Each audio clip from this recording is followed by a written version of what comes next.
Hey guys, and in this week's video, I'm going to be giving you an update on my previous build, which is this Thor Ragnarok helmet. I now have this updated with a movable hinge.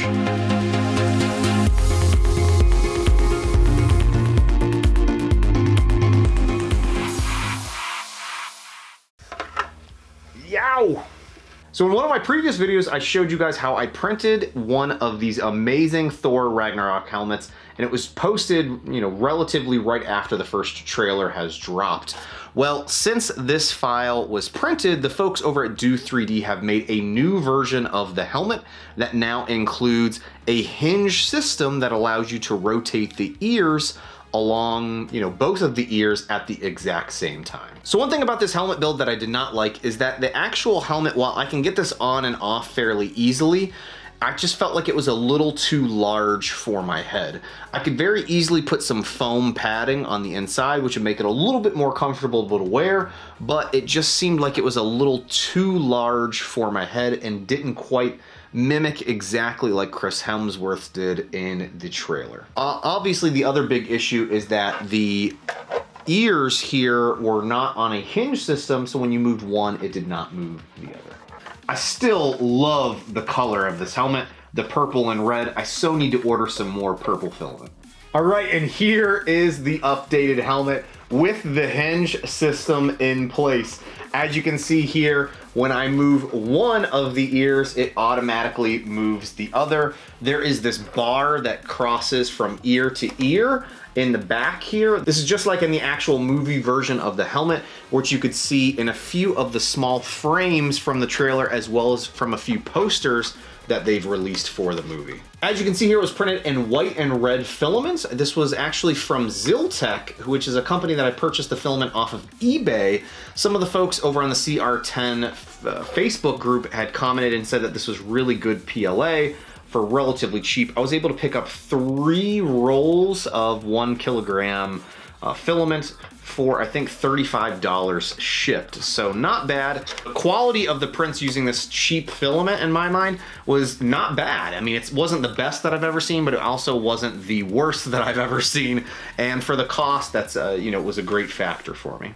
So obviously, one of the things that I wanted to do with this as well is not only make sure that the hinge system here worked, but also that it was a little bit more snug on my head. So let's get this on and check it out.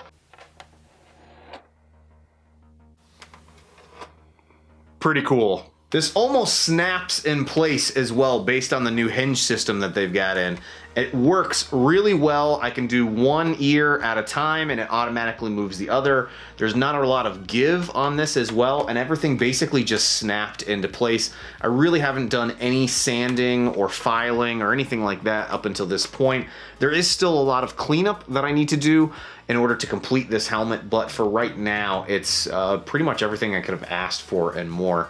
The folks over at Do 3D were great to supply me with an updated version of this, and if you're interested in printing your own, I've got links down below to their site where you can pick up your own version of this exact file. I did end up rescaling the helmet as well. Since this is an updated file and the ear mechanism that connects the 2 sides to the actual helmet, previously, they've actually updated that. Previously what had happened was there was a little bump on the inside that I had to make sure I accounted for when I was rescaling this. Now that it's not in place and it's really kind of a smooth interior surface, I can make this a little bit smaller and make sure it was a little bit more snug to my head.